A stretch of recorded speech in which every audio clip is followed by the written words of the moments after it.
যাব, আমার স্ত্রীর গর্ভে সন্তান রয়েছে। আমি আমার বিবিকে ডাক দিয়ে বললাম, বিবি রে,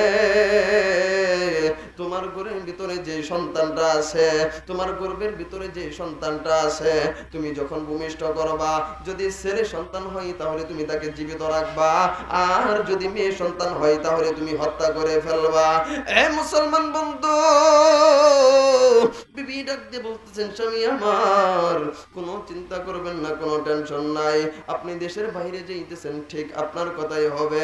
এ মুসলমান, কিছুদিন যাওয়ার পরে, কয়েক বছর যাওয়ার পরে দাহিয়াতুল কলবি বাড়িতে ফিরে আসার পরে দেখতেছেন ছোট্ট একটা বাচ্চা, এই ছোট্ট বাচ্চা আব্বু আব্বু বলে জড়াইয়া ধরছে।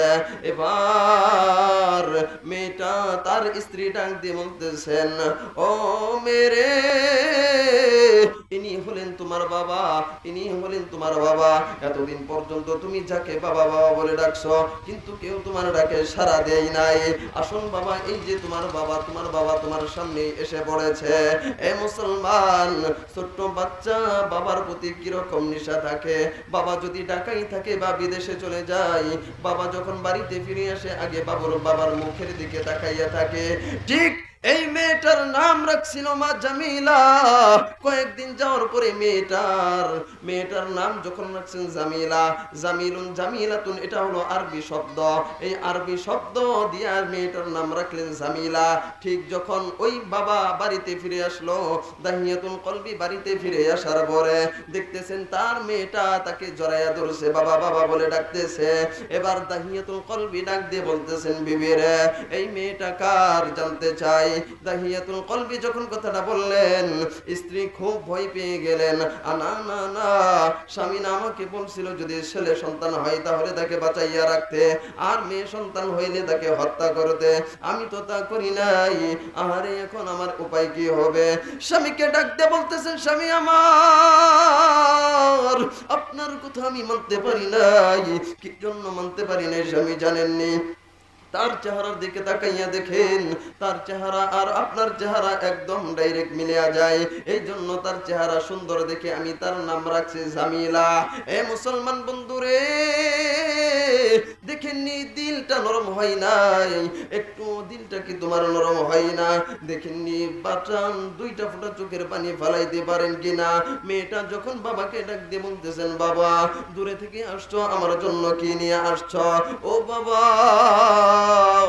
স্কুলের সন্তানরা যখন মাঠে খেলাধুলা করে সন্ধ্যার সময় তাদের বাবা তাদের ওখান থেকে নিয়ে আসে, কিন্তু আমার বাবা নিয়ে আসে না। আমি আমার মাকে জিজ্ঞাসা করতাম, মা গো কই আমার বাবা কই? সবার বাবাকে দেখি সবার বাবা নিয়ে আসে, কিন্তু আমার বাবা তো নাই, আমার বাবা কোথায় গেল? ও বাবা, আজকে তোমাকে পাইছি, তোমাকে পাইয়া আমি অনেক খুশি হয়েছি। এ বন্ধুগণ, দেখেন মেয়েটাকে কিভাবে হত্যা করে। দাহিয়াতুল কলবি ডাক দিয়ে বলতেছেন, নবী আমার, তবু আমার একটুর জন্য মায়া হলো না। আমি আমার মাথায় চিন্তা আসলো আরেকটা, আমি আমার মেয়েকে কিভাবে হত্যা করব।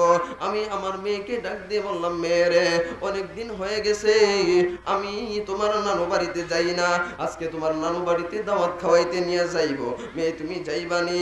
দেখেন ছোট্ট মেয়েটা কত খুশি। বাবাকে ডাক দিয়ে বলতেছেন, আব্বা গো, অনেকদিন হয় কারো বাড়ি দাওয়াতে খাই না, আজকে যেহেতু তুমি নানু বাড়ি নিয়ে যাইবা, ও বাবা তোমার কথা আমি রাখলাম, বাবা চলো তোমার সাথে যাব। এবার সুন্দর করে মা মেয়েটাকে সাজাইয়া দেয়, বাবার সাথে হাত ধরে যখন এই নানু বাড়ি যাবে রওনা দেয়। আরে মুসলমান বন্ধুরে, দাহিয়াতুল কলবি ডাক দিয়ে বলতেছেন, নবী আমার, তবু আমার একটু মায়া হলো না যে মেয়েটাকে আমি বাঁচাইয়া রাখি। হাঁটি হাঁটি পা যখন মরুভূমিতে নিয়ে যাইলাম, মেয়েটা আমার মুখের দিকে তাকাইয়া ডাক দিয়ে বলেন, আব্বা গো, ও বাবা, আর কত দূরে নিয়ে যাইবা? বাবা কোথায় আমার নানু বাড়ি? আমি তো আর যাইতে পারতেছি না, আমি তো আর দেখতে পারতেছি না। এবার দাহিয়াতুল কলবি ডাক দিয়ে বলতেছেন, মেয়েরে আসো আসো, আর একটু সামনে গেলেই দেখতে পাইবা। দাহিয়াতুল কলবি মরুভূমিতে যখন নিয়ে যায়, মরুভূমিতে নিয়ে যাওয়ার পরে সামনের দিকে তাকাই, পেছনের দিকে তাকাই, ডাইনে তাকাই, বামে তাকাই, কোনো দিকে মানুষ দেখা যায় না, কোনো বাড়িঘর দেখা যায় না। মেয়েটা ডাকতে বলতেছেন, বাবা আর কত দূরে যাইবা ও বাবা, আর কত দূরে যাইবা। এ মুসলমান বন্ধুরে, আল্লাহ বলছেন কুল ইয়া ইবাদিয়াল্লাযীনা আসরাফু আলা আনফুসিহিম লা তাকনাতু মির রাহমাতিল্লাহ। এই আয়াতের দিকে আমি কথাটা নিয়ে যাচ্ছি।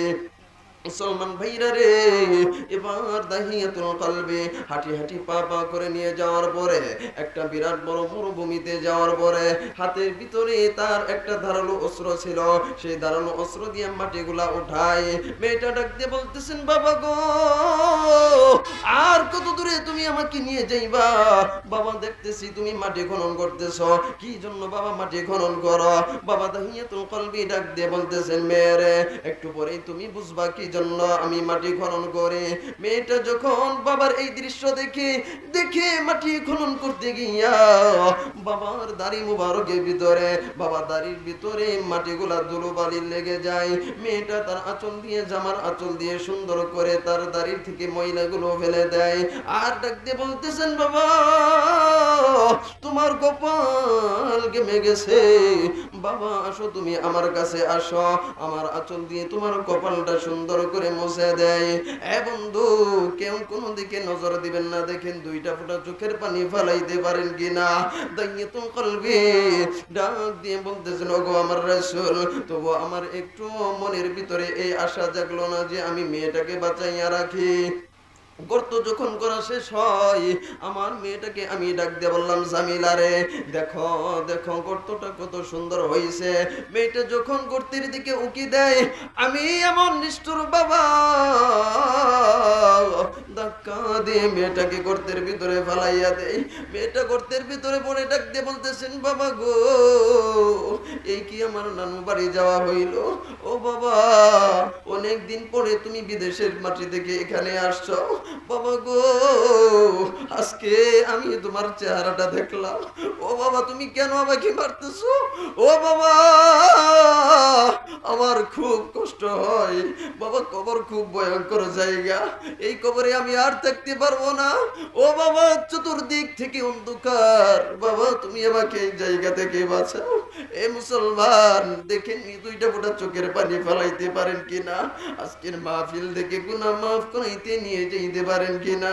মেয়েটা চিৎকার করে ডাক দিয়ে বলতেছেন, বাবা আমি আর এই যন্ত্রণা আমি সহ্য করতে পারতেছি না, বাবা তুমি আমাকে এই গর্ত থেকে তুলিয়া দাও। ওগো নবীজি,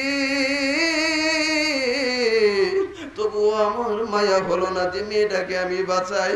আমি আমার মেয়েটাকে ডাক দিয়ে বললাম, জামিলা রে, কি জন্য তুই মেয়ে হয়ে জন্ম নিলি? ওগো আমার রাসূল, মেয়েটা ডাক দিয়ে বলতেছেন, বাবা গো, আমার তো এর ভিতরে কোনো হাত নাই, বাবা গো আমি তো কোনো কিছুই করতে পারি না, আমার মালিক আমাকে দুনিয়ার জমিনে পাঠাইছে। ওগো নবীজি, তবু আমার মনের ভিতরে একটু মায়া হয় না। আমি কি করলাম, মেয়েটাকে ধাক্কা দিয়ে গর্তের ভিতরে ফেলাইয়া দেওয়ার পরে চারপাশ দিয়ে যখন মাটি দেওয়া শুরু করলাম, মেয়েটার কল্লা বের হয়ে আসে। মেয়েটা আমাকে ডাক দিয়ে বলতেছেন, বাবা গো, দুনিয়ার জমিনে যতদিন বেঁচে থাকবো, ও বাবা তোমার সামনে আমি মুখ দেখাইবো না, বাবা আমি তোমাকে বাবা বাবা বলে ডাকবো না। ও বাবা,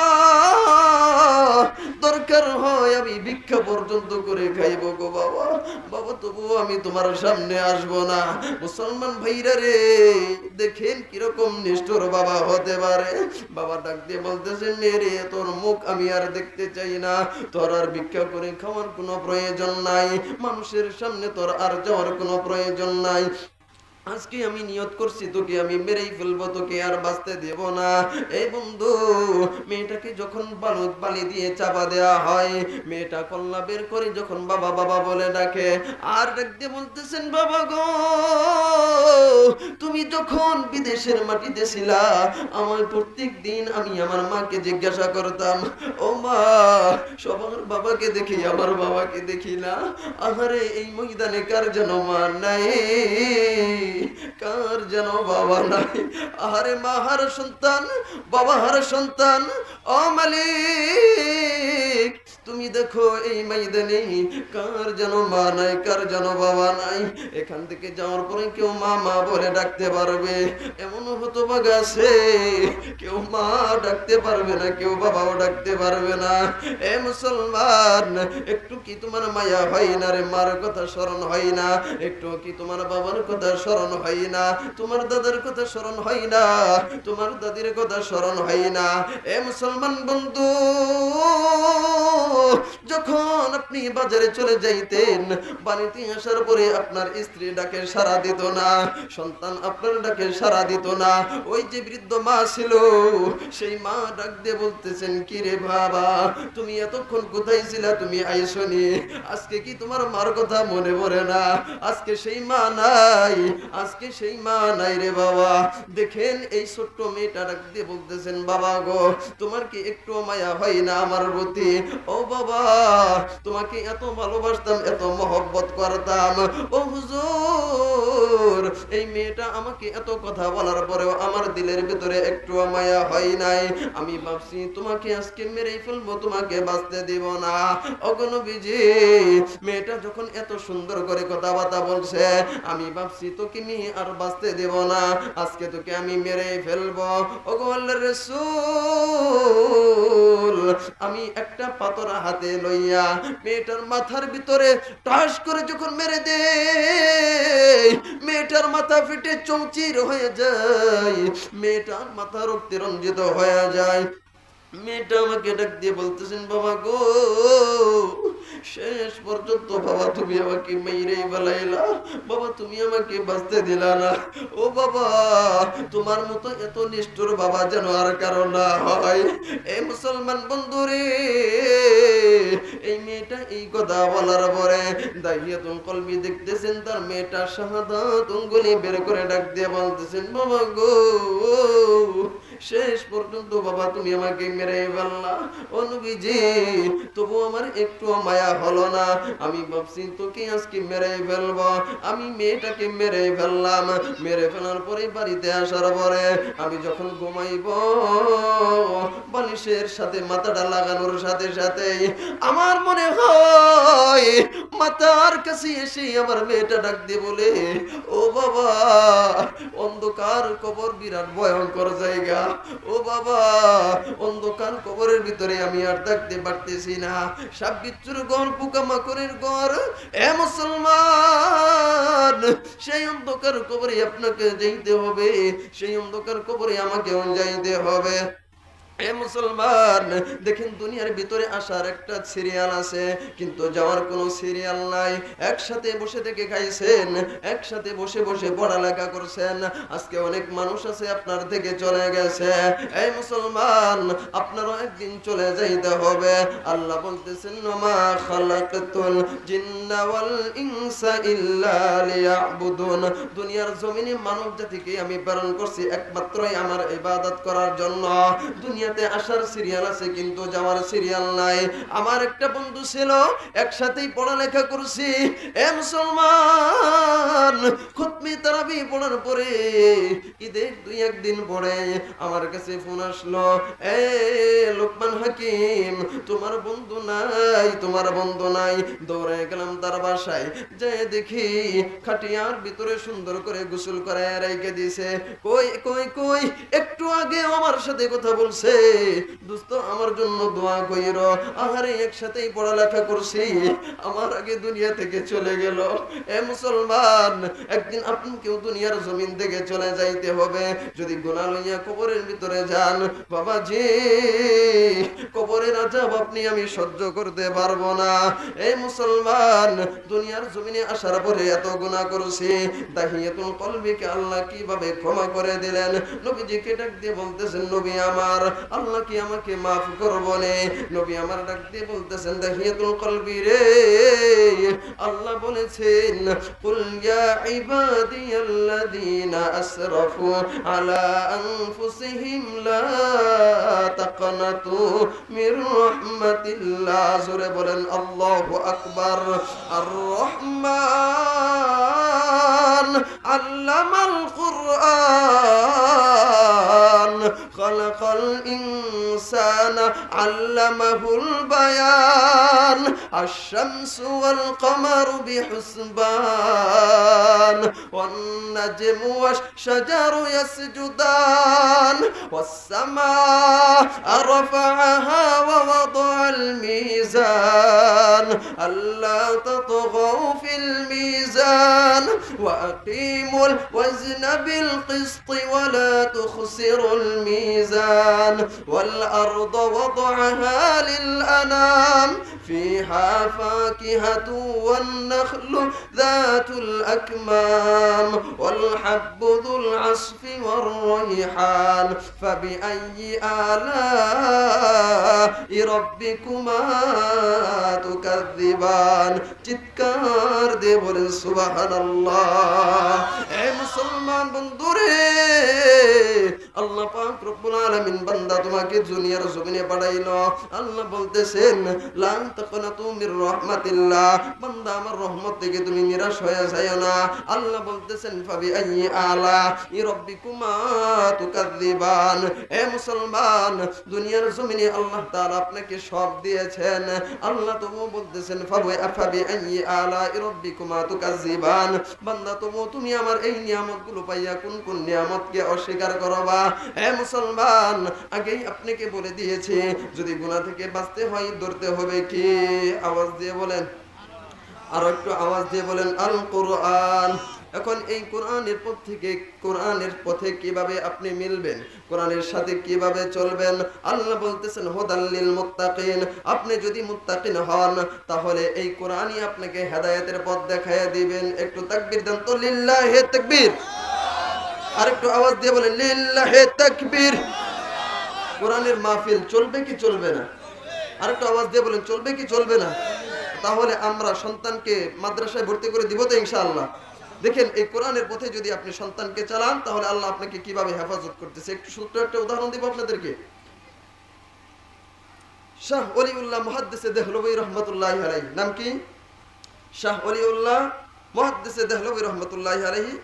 ওনার জামানায় উনি একটা সুন্দর একটা রিসালা লিখছেন। উনি মাদ্রাসায় যখন সন্তানদেরকে দর্শ দিতেছেন, মাদ্রাসার সন্তানদেরকে পড়াইতেছেন, তো এমন সময় এক ছাত্র আসার পরে দরজার সামনে দিয়া আপনার উকি দিতেছে। এখন এই ছাত্রটা যখন উকি দিতেছে, উস্তাদ তো দেখতেছে যে দর্শ দেওয়ার পরেও এই আপনার ছাত্রটা যে উকি দিতেছে, ব্যাপার কি, ছাত্র কি জন্য উকি দেয়?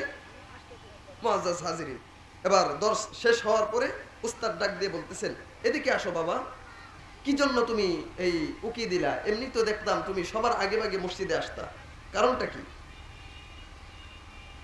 মুহতারাম হাজিরিন, ছাত্রটা ডাক দিয়ে বললেন হুজুর, আজকে এমন একটা ঘটনা দেখলাম যে ঘটনা আপনার আমার সবার হৃদয়ে প্রকম্পিত হয়ে যাবে।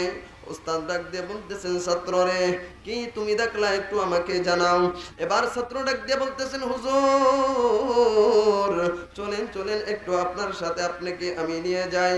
মসজিদের সামনে দেখলাম এক নাস্তিক, তার বাইবেল নিয়ে খুব আপনার অহংকার করতেছে। ও হুজুর আপনি কি আমার সাথে যাইতে রাজি আছেন? হুজুর ডাক দিয়ে বলতেছেন ছাত্ররে চলো তোমাকে নিয়ে যাই, চলো তোমার সাথে যাই।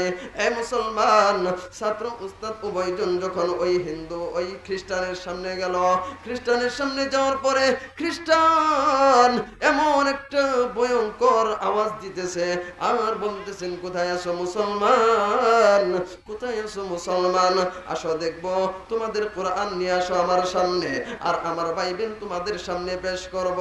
এ মুসলমান, জ্বালাও আগুন জ্বালাও, কোরআনকে আগুনের ভিতরে নিক্ষেপ করবা, আমার বাইবেল আমি আগুনের ভিতরে নিক্ষেপ করব। যার কোরআন তোমার কোরআন যদি পড়ে যায় তাহলে তোমার কোরআন ভুয়া নামে প্রমাণিত হবে, আর আমার বাইবেল যদি পড়ে যায় তাহলে আমার বাইবেল আমার কাছে ভুয়া প্রমাণিত হবে। এ মুসলমান গভীর মনোযোগ দিবেন, কি জন্য সন্তানকে মাদ্রাসায় ভর্তি করবেন না? এই মুসলমান, সন্তানকে যদি আপনি কোরআনের হাফেজ বানান, এই কোরআনের হাফেজ এমন 10 জন মানুষকে সুপারিশ করে জান্নাতে নিয়ে যাইবে যাদের জন্য জাহান্নাম ওয়াজিব হয়ে গিয়েছিল। এই মুসলমান, সন্তানকে কোরআনের হাফেজ বানাইতে রাজি আছেন তো ইনশাআল্লাহ? এ মুসলমান, গভীর মনোযোগ, কোনো দিকে নজর নাই। ছাত্র উস্তাদ উভয়জন মসজিদের বারান্দায় গেছেন। যাওয়ার পরে দেখে ঠিকই ওই খ্রিস্টান পাদ্রী ডাক দিয়ে বলতেছেন, হে মুসলমান, কে কোথায় আছো? আজকে তোমাদেরকে আমি একটু পরীক্ষা করতে চাই, তোমাদেরকে দেখতে চাই, তোমাদের ইমানের পাওয়ার কত, জানাও, আগুন জ্বালাও। হুজুর যখন তার এই দৃশ্যটা দেখলেন, দৃশ্যটা দেখার পরে বলতেছেন, এ খ্রিস্টান ভাই, আপনাকে আমি একটা কথা বলতে চাই, কোরআনের সাথে কোনো সম্পর্ক নাই, বাইবেলের সাথে কোনো সম্পর্ক নাই। এবার খ্রিস্টান পাদ্রী খুব ভয়ঙ্কর একটা চিন্তায় পড়ে গেলেন। হুজুর আসার পরে এইটা কি বলতেছে? এবার এই খ্রিস্টান পাদ্রীকে ডাক দিয়ে বলতেছেন, ভাই গো, কোরআনের সাথে কোনো সম্পর্ক নাই, জ্বালাও, আগুন জ্বালাও। আপনার সাথে আর আপনার ইমান আর আমার ইমান কতটুকু পাওয়ার, এটা আমি দেখতে চাই। এই মুসলমান বন্ধু, কোনো দিকে নজর নাই, ছোট্ট একটা মেসেজ দিতে চাই। দেখেন রে, ইমানের পাওয়ার কত, কোরআনের পাওয়ার কত। যখন এই কথাটা বলে দিলেন, ভাই জান, এই হুজুর ডাক দিয়ে বলতেছেন, জ্বালাও, আগুন জ্বালাও, কোরআন রাখো, তোমার বাইবেল তোমার কাছে রেখে দাও, আমার কোরআন আমি রেখে দিলাম। কোরআনের সাথে কোনো সম্পর্ক নাই, বাইবেলের সাথেও কোনো সম্পর্ক নাই। তোমার ইমান কতটুকু আর আমার ইমান কতটুকু, এটা দেখতে চাই। রাখো, আমার হাতে হাত রাখো, আমরা উভয়জন আগুনের ভিতরে লাফ দিব। তোমার শরীর যদি পড়ে যায় তাহলে তুমি হবা বুয়া, আর আমার শরীর যদি পড়ে যায় তাহলে আমি হয়ে যাব বুয়া। হে মুসলমান, এই কথাটা বলার পরে এই খ্রিস্টান পাদ্রী এমন একটা ভাব নিল, আপনার এই ফার্মের মুরগি আছে না, এরা যদি ধরতে যান কে কে কে কে করে, মানে কি জানেন, এই কি বুঝাইতে চায় যে আমাকে তো ধরতে পারবি না, আমি তো খুব শক্তিশালী, কিন্তু ওকে যখন ধরতে যাবেন দেখবেন একটু সামনে গিয়ে সে বসে পড়বো, আছে না এরকম? তো এই খ্রিস্টান পাদ্রী ঠিক এরকমই করছে। আপনার এই বুয়া একটা এই কাগজের পাতা লইয়া উনি আপনার হাম বাহাদুর হাই, বুঝেন নাই, এমন একটা ভাব দেখাইতেছে, মনে হয় এর মতো বড় আর কেউ নাই। তখন এই শাহ আশরাফ আলী মুহাদ্দিস দেহলভী রহমাতুল্লাহি আলাইহি উনি বলতেছেন যে, কান্নাহুম বুনিয়ানুম মারসুস, তোমরা সকলে সীসাডালা প্রাচীরের মতো হয়ে যাও, যাতে করে এই খ্রিস্টানের বাচ্চা পালাইতে না পারে। এ মুসলমান, আজকে যদি মাহফিল থেকে নবীর কথা বলা হয়, দেখা যায় একদল আছে আলেমদের টুটি চেপে ধরে, আছে না নাই? আর একটু আওয়াজ দিয়ে বলেন, আছে না নাই? আমি তাদেরকে বলতে চাই, স্পষ্ট ঘোষণা হলো, নবীর দুশ্মনের সাথে কোনো রাজনৈতিক পরিচয় নাই, নবীর দুশ্মনের সাথে কোনো সামাজিক, কোনো গোষ্ঠীয়, কোনো ধর্মীয় পরিচয় নাই। নবীর দুশ্মনের সাথে আমাদের একটাই পরিচয়, ওই বিশ্ব মানবতার দুশ্মন, ওই আলেমদের দুশ্মন, আমাদের নবীজির দুশ্মন, আমাদের জানের দুশ্মন। কথা বলেন ঠিক না বেঠিক?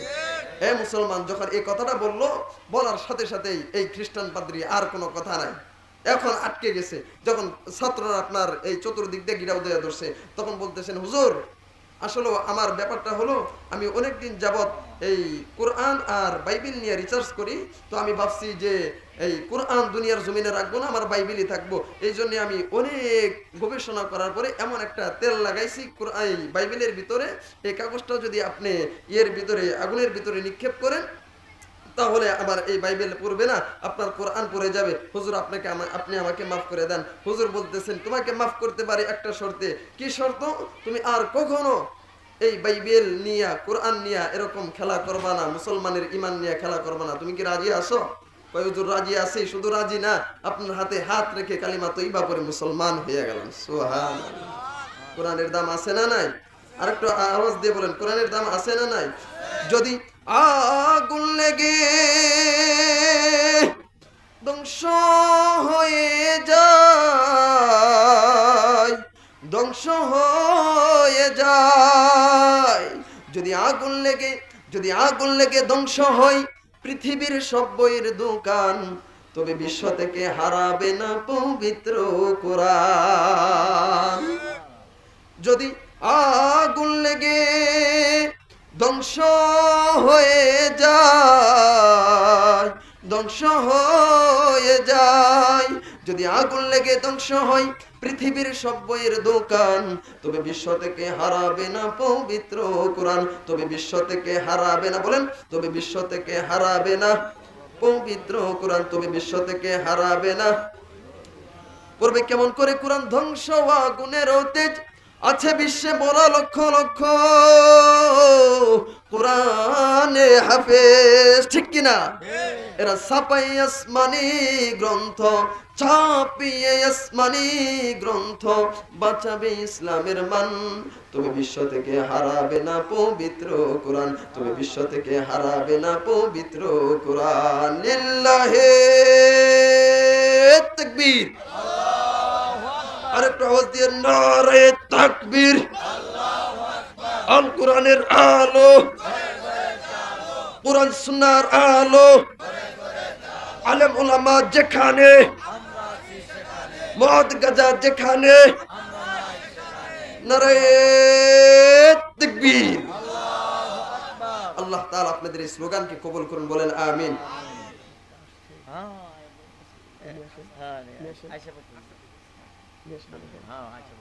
আল্লাহ তাআলা আপনাদের এই জবানকে দ্বীনের জন্য কবুল করুন, বলেন আমিন। আর একটু জোরে আওয়াজ দিয়ে বলেন আমিন। মুখতাসার বয়ান করলাম। এক নাম্বার বয়ান হলো যে আমাদের গুনাহ ছাড়তে হবে। আমাদের কি ছাড়তে হবে ভাইজান? আল্লাহ বলতেছেন লিমা তাকুলুনা মা লা তাফআলুন, তোমরা ওই কথা কেন বলো যা তোমরা নিজেরা আমল করো না? বুঝেন নাই? আগে ধরবে এক নাম্বার আলেমদেরকেই ধরবে। আমি আপনাদের যে পয়েন্টটা বুঝাইতে চাইতেছি, এক নাম্বার আল্লাহর রহমত থেকে নিরাশ হওয়া যাবে না। বলেন এক নাম্বার কি পয়েন্ট? আল্লাহর রহমত থেকে নিরাশ হওয়া যাবে না। দুই নাম্বার সন্তানকে আলেম বানাবো, সন্তানকে হক্কানি রব্বানি আলেম বানাইবো। কি জন্য আলেম বানাইবো? এই সন্তান যেন আমি মৃত্যুবরণ করার পরে আমার সন্তান আমার জন্য সুপারিশ করতে পারে, আমাকে যেন আমার সন্তান জান্নাতে নিয়ে যাইতে পারে। আরেকটু আওয়াজ দিয়ে বলেন আমরা এই কাজগুলো করতে রাজি আছি তো ইনশাআল্লাহ। দেখেন ভাইজান, দুনিয়াটা একদম একটা মুখতাসার জায়গা, একদম সংক্ষিপ্ত জায়গা। আসার সিরিয়াল আছে কিন্তু যাওয়ার সিরিয়াল নাই। কই, আপনার বাবাও তো দুনিয়ার জমিনে আসছিল, আপনার মাও তো দুনিয়ার জমিনে বাস করতো। আজকে আপনার মাকে তো দুনিয়ার জমিনে পাওয়া যায় না, আপনার বাবাকেও তো দুনিয়ার জমিনে পাওয়া যায় না। তাহলে মুসলমান এই দুনিয়া দিয়ে লাভ কি? আল্লাহ তাআলা 5 ওয়াক্ত নামাজকে আপনার জন্য ফরজ করেছেন। আল্লাহ বলতেছেন জোহর আছে, আসর আছে, ফজর আছে, মাগরিব আছে, এশা আছে। বান্দা তোমার জন্য আমি সব করে দিলাম। এই নামাজগুলো পড়তে বান্দা কয় মিনিট লাগে, কিন্তু যে রব্বে কারীম আমি তোমাকে দুনিয়ার জমিনে পাঠাইলাম, আল্লাহ বলতেছেন ইয়া আইয়ুহাল ইনসান মা গাররাকা বিরব্বিকাল কারীম, আমি কারীম রব থেকে কিসে তোমাকে বিভ্রান্তি করে ফেললো? আল্লাযী খালাকাকা ফাসাওয়াকা ফাআদালাক ফি আইয়ি সূরাতিন মা শাআ রাক্কাবাক। বান্দা এই চেহারা তোমার কোনো নায়ক নায়িকা দিতে পারবে না, কোনো গায়ক গায়িকা এই চেহারা দিতে পারবে না। স্বয়ং আমি আল্লাহ তাআলা তোমাকে সাহায্য করছি, আমি যেভাবে চাইছি আমি আল্লাহ তোমাকে সেইভাবে বানাইছি। আল্লাহ আমাদেরকে যে কথাগুলো বললাম, আগে আমাদেরকে ঠিক হতে হবে, তারপর সন্তানদেরকে ঠিক করতে হবে। আল্লাহ তাআলা এই কথাগুলো মেনে আমাদের সবাইকে আমল করার তৌফিক দান করুন। নাসরুম মিনাল্লাহি ফাতহুন করিব। সকলে আমার জন্য দোয়া করবেন। আল্লাহ তাআলা যেন এই দ্বীনের দাওয়াত আরো বেশি বেশি আপনাদের সামনে প্রচার করার তৌফিক দান করুন। আরেকটু আওয়াজ দিয়ে বলেন আমিন। নাসরুম মিনাল্লাহি ফাতহুন করিব। আসসালামু আলাইকুম ওয়া রাহমাতুল্লাহি ওয়া বারাকাতুহু।